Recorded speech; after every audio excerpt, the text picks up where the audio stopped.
សុខភាពពិតជាមានសារៈសំខាន់ខ្លាំងណាស់ការថែរក្សាសុខភាពល្អអាចជួយឲ្យអ្នកមានជីវិតដ៏សប្បាយមានថាមពលនិងអាចធ្វើសកម្មភាពផ្សេងបានដោយសប្បាយខាងក្រោមនេះគឺជាគន្លឹះមួយចំនួនដើម្បីថែរក្សាសុខភាពឲ្យល្អ 1. អាហារូបត្ថម្ភល្អបរិភោគអាហារដែលមានសារធាតុចិញ្ចឹមពេញលេញដូចជាបន្លែនិងផ្លែឈើផ្ដល់វីតាមីននិងរ៉ែ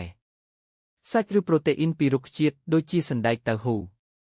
អាហារដែលមានជាតិសរសៃអង្កររំស្រូវឬនំប៉័ងគ្រាប់ជាតិខ្លាញ់ល្អដូចជាអាវ៉ាកាដូឬអូមេហ្គា3ពីត្រី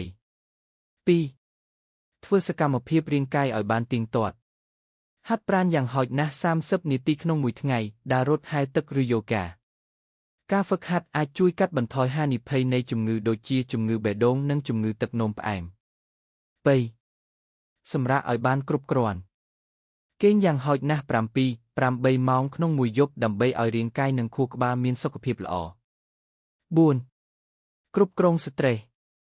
ប្រើប្រាស់វិធីដើម្បីគ្រប់គ្រងស្ត្រេសដូចជាធ្វើសមាធិឬយូហ្គាស្ដាប់តន្ត្រីឬអានសៀវភៅចែករំលែកអារម្មណ៍ជាមួយមិត្តភក្តិឬគ្រួសារ 5. ជៀសវាងអាការៈអសុរាឡ័យការជក់បារីផឹកអាល់កុលឬប្រើប្រាស់ថ្នាំញៀនអាចប៉ះពាល់យ៉ាងធ្ងន់ធ្ងរដល់សុខភាព 6. ពិនិត្យសុខភាពជាទៀងទាត់ធ្វើការពិនិត្យរាងកាយជាប្រចាំដើម្បីឆ្លាក់ជំងឺដើមហើយទទួលបានការព្យាបាលមុនពេលវេលាសូមចងចាំថាគូការពារនោះល្អជាងការព្យាបាលគូការថែរក្សាសុខភាពរបស់អ្នកគឺជាវិនិយោគដ៏ល្អបំផុតសម្រាប់អនាគតតើអ្នកមានអារម្មណ៍យ៉ាងណាថ្ងៃនេះចែករំលែកបទពិសោធន៍របស់អ្នកអំពីការថែរក្សាសុខភាពជាមួយខ្ញុំទៅ